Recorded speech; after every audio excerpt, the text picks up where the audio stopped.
On the last episode of MeatEater, Ryan Callahan and I joined biologist Steve Kendrott in the marshes of Chesapeake Bay for a Sika deer hunt. Going to a new spot, new place, entirely new species. Things started out slow, which makes it all the more important to keep at it. Big stag working this dead timber island in front of us. And trust me, things will get exciting. Hey! I'm Steven Ranella. To me, hunting isn't only about the pursuit of an animal. It's about who we are and what we're made of. I live to hunt and hunt to live. I am a meat eater.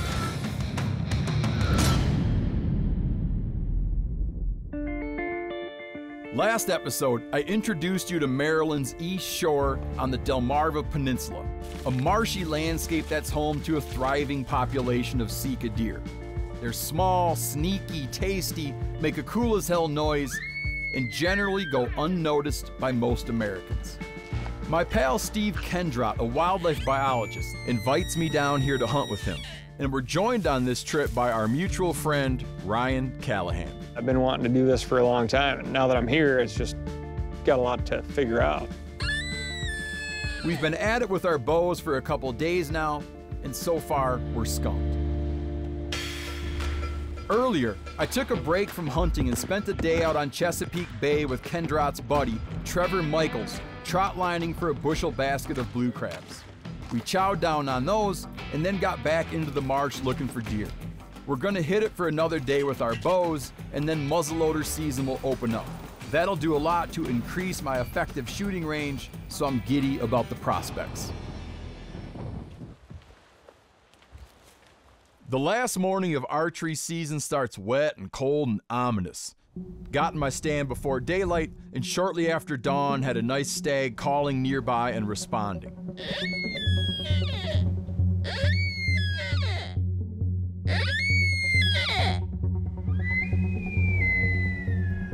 Problem is, he doesn't come within 40 yards, the distance I promised myself was my maximum range.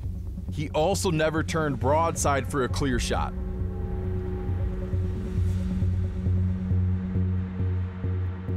And that was just a teaser, because the deer are on the move this morning. Late morning, and another stag is making a beeline across the marsh. I wait until he's as close to me as he'll come, and I call to him. He perks up his head and then turns straight toward me before vanishing into the Phragmites. For a couple minutes, there's nothing, silence. And then, ever so faintly, I hear the sound of hooves coming through the water. This is the best chance I can hope to get. I will it to stop between the trees where there's an open shooting lane.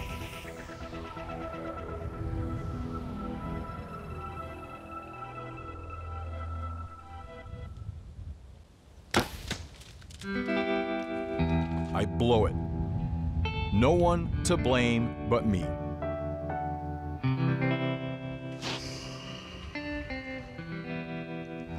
What a weight. Oh, it's aggravating. While I'm busy with my close encounters, Cal's drought continues. A long session of no action and feeling fairly depressed that I somehow managed to blow all of the Sika deer out of this area. I got to connect with Steve, see what he's seeing. Whole team game plan here. Hopefully they're having more luck than I have. This is slow. Some of the oldest known representational art in the world is from hunters recapping their adventures on the walls of caves with paint. As hunters, we've never shaken that storytelling impulse. I'm boiling over with excitement about telling the guys what just happened to me and how I totally blew it. What's up? I hope you had a better morning than I did. Like in some ways it was good, but in some ways it was horrible. Just like whiffed a shot. How many arrows do you have in your quiver? -1. Can't even find it. How big is the one you missed? Not huge, but Yeah. the big deep forks and the hooks and everything. Just the self-loathing I'm having right now. Like you put in all, you know, you put in the time, right? And then everything comes into, so you're like, wow, it'd be cool to call one in, and you call one in, which is the best case scenario. And you're like, oh, so that's what's gonna happen when I call one in? You gotta connect a lot of dots. Yep. A lot has to come together in the archery game. Sure does. I was cool as a cucumber when he was coming. Even when I heard him in the muck, and then he gives me that little window, and instead of me being like, hey, cool, like, There it is. think about it all, I'm just like, ah! Well, you called one in, you can say that. And keep in mind, I'm kind of at the point where I'd pay good money for a solid miss right now. So we just got skunk holed this morning. Like the fact that you're gonna keep hunting with your bow when muzzleloader opens is insane. I always feel like I'm cheating when I take the gun out. Not that I always get something, but I gotta be honest with you right now, I'm kind of wishing I'd brought my muzzleloader over. I am making the switch so hard to muzzleloader now. I'd do it right now if I could.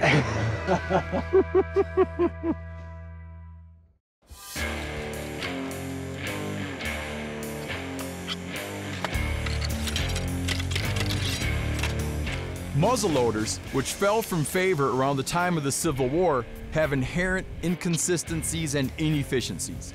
Loading time, low muzzle velocity, misfires, general inaccuracy, which make them less effective than modern rifles, but still more effective than bows. It bumps your range out from, say, 40 yards to well past 100. And for these deer in this location, that's a lot.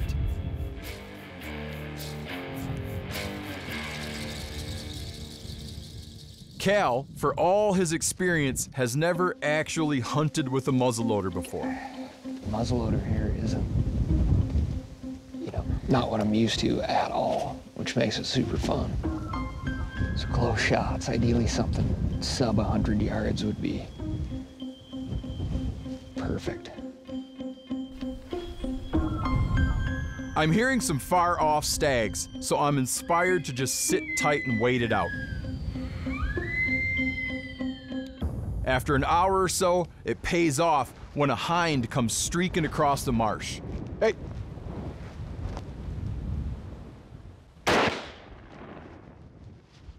It was a clean hit. She drops in her tracks. I quickly reload in case another comes by. In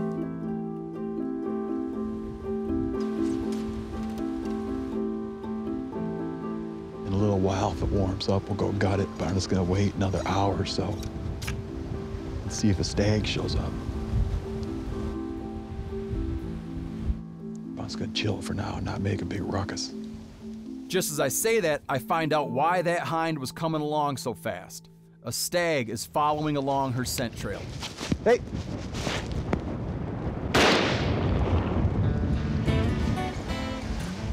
Like I was saying, I'm gonna see if a stag shows up, and he came in just trailing her.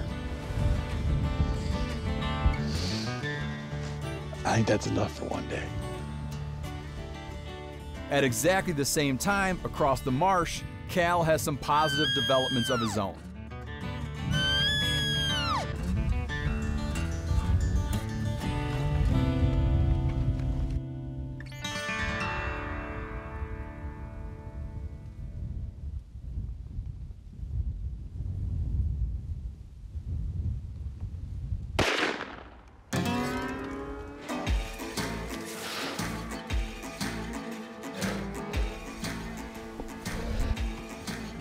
Never in a million years would I ever thought my first muzzleloader critter would be a Sika deer. This thing's gonna taste absolutely fantastic. Gonna holler back. I opened her up, I pulled the esophagus out. The esophagus has a lot of bacteria in it. It can green up that neck. Not the way I always do it, but I'm just gonna get her maybe up on one of these logs and off the ground, let the air circulate and let the body drain and cool, and I gotta keep hunting. I'm gonna be able to sit for the rest of the day and hopefully pick up another one. But it's not a trifecta. Kendrot stayed true to his recurve bow, which I totally respect, but came up empty. It's been a tough morning in the muzzleloader woods. Cold, windy, no deer moving, but I heard some shots out on the marsh. I think maybe Steve and Ryan had some better luck, so maybe we'll go see what happened for them.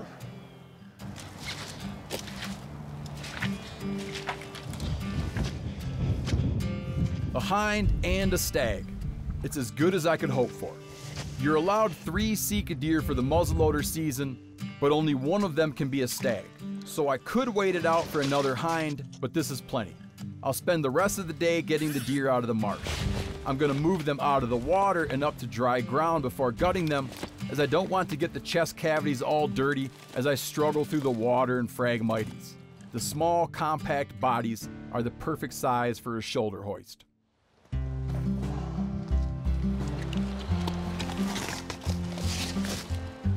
Yeah, that bullet, entered in the neck and traveled down and got the lungs, hit the liver real bad.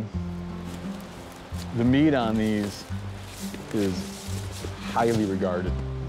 A friend of mine described it as elk veal, and I've had it.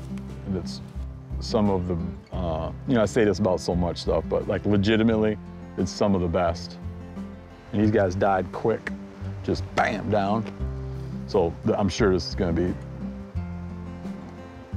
probably some of the best stuff I'll get this year.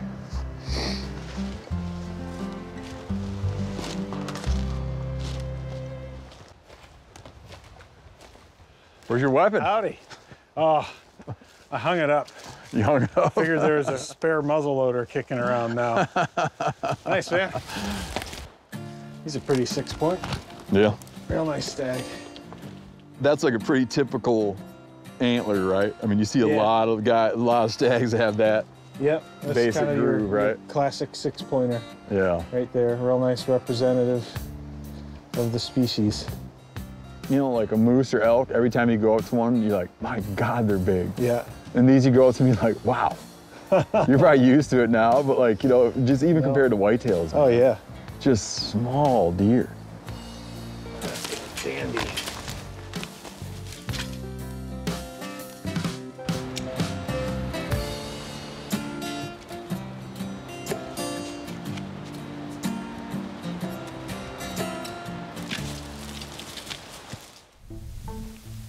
Meanwhile, Cal is determined to get a stag. First cow call of the evening, and just got it like, bam! Immediate response bugle. So, just got another stag to respond here. I think it's another stag. It's either a different stag or the first stag just turned on like the full sexy voice. Like it had like a lot of waver to it. He's putting on the moves to the cow call.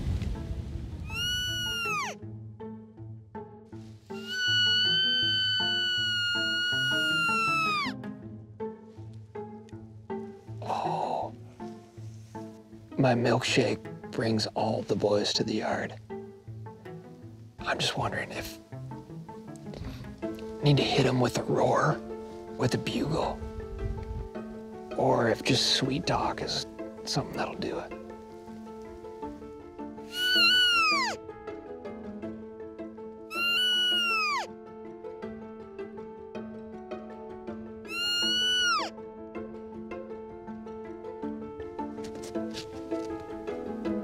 We're getting the silent treatment. Back to waiting and seeing.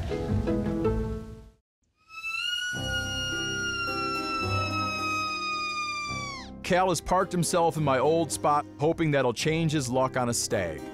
It's been a gorgeous morning. It's just been dead still. Nothing has really been happening. Kendrot refers to this part of the marsh as Sikaville. It's like a highway for stags chasing hinds as they pursue any and all breeding opportunities. Before long, Cal gets a chance. There's a stag following her, coming through the marsh over here.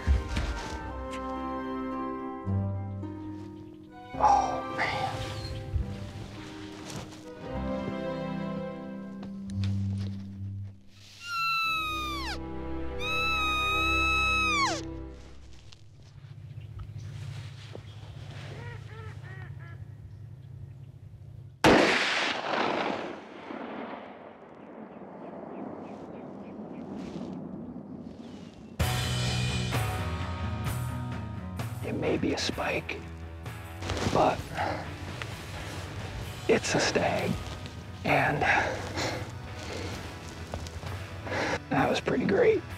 So Steve and I were talking 2 years ago. They were just like, man, what hunt would you like to do?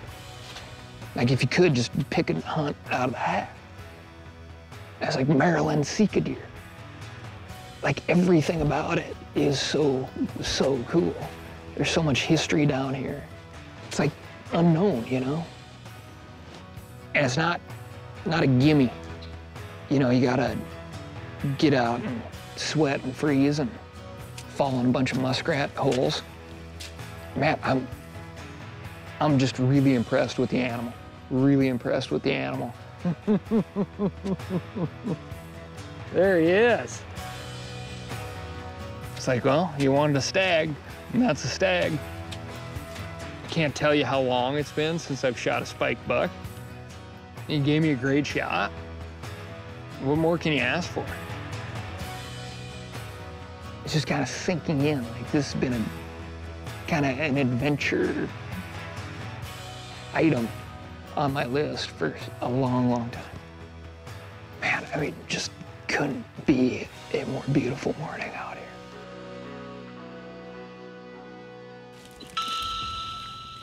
Welcome to the Maryland Department of Natural Resources Deer and Turkey Telephone Check-In System. A touch-tone phone is required to complete the check-in process.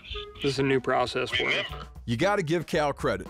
He's certainly not one to shy away from new experiences, even when it comes to Maryland's automated game registration system. if you are checking a deer, press 1. If you are checking a white-tailed deer, press 1. For a Sika deer, press 2. For a fallow deer taken under the authorities of the county, please try again. To repeat your confirmation number, your entry is invalid. We are currently experiencing technical difficulties and can't complete your check-in. I think this is why they recommend downloading the app. If you are checking a deer, press 1.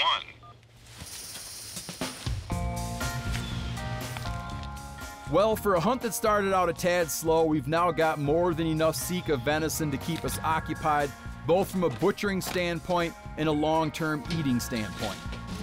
I've already got about a dozen Sika meals planned out.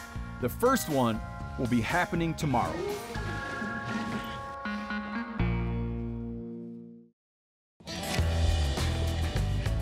They're really set up well overnight. Cal, check this out. Instead of lead ammo, and that's a solid copper muzzleloader bullet. But look, man, it like expanded. That's crazy. That is wild. Yeah, lead-free muzzleloader. Daniel Boone be rolling in his grave right now, man. Because he couldn't make them on his own. No, That's about it. it's cool. We've got some butchering and packaging ahead of us, and nothing will make the work go as smoothly and enjoyably as knowing that we've already got a ham on the smoker. That's how we use it. So I cut one off and prep it. A light trim, the application of a good rub, and then stud the whole thing with a couple of heads of garlic inserted clove by clove. Then into a pellet grill at 325 degrees or so and let it work. With the leg cooked nice and rare, we round out our Maryland feast with some fresh local corn and some super fresh Chesapeake Bay oysters courtesy of our blue crabbin' buddy Trevor, who happens to have his own Sika deer hanging in his yard. It's a meal that I'll be reminiscing about for months. Man, those sons of bitches are good, man. Ooh, it's cutting very easy. Oh, yeah, these things are no problem. That's some rare stuff right there on that. Oh, yeah. It's pretty. Good job, Steve. There's not many deer you can do that with, you know. If you cook a little more, then you got like some well done, Yeah. some medium, Yeah, we got and people. then everybody can kind of get what they want. Right. This one's all just for like the total savages, you know what I mean? Right. There's a good crowd for that, though. Mm-hmm. It is.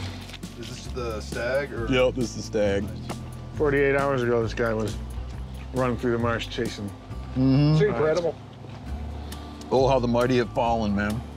And you know, it doesn't seem to make much of a difference, a big stag or young hind or whatever. They're all good. Yeah. hands down the favorite when I prepare both whitetail and Sika. Yeah. People scarf up this stuff. Valuable little deer. Yeah, keep slicing that baby. I didn't know you were in here stuffing garlic. Man, beautiful. Go thin to win. We don't have steak knives, man. Oh, is it chewy? Oh. You make a chewy roast? No, but you're making a thick cut. Yeah. Steve's a big guy. You've noticed. That corn is good. I know everyone around here likes it, Like minute but it's like a real, very regional. it's a real narrow sliver of the hunting population. Yep. Who are like fanatical. There's not like an industry around Sika deer hunting. Nothing. I had never even heard anyone say the word until I was in my 30s. I didn't know there was such a thing. Yeah. I mean, I grew up on the other side of Maryland, and I didn't know about it until I was like in college. I didn't even know they existed. Dude, if I lived here, I wouldn't tell anybody about it. Yeah, I'd be all mad about guys like me coming here. Me too. Oh, there's plenty of those. It's always exciting to see people embrace the newness, the uniqueness of Sika deer hunting, and I can't think of a better crowd to have shared it with. Thank you, Steve. You're an excellent host, man. Thank you so much. Absolutely. The food's been terrible. Other than that, so much fun. Sometimes I'll hear people make comments about traveling all that way for just some deer meat, or spending all that time and money just to get it. I'll tell them about getting to hang out with some of the most capable friends that you'll ever meet.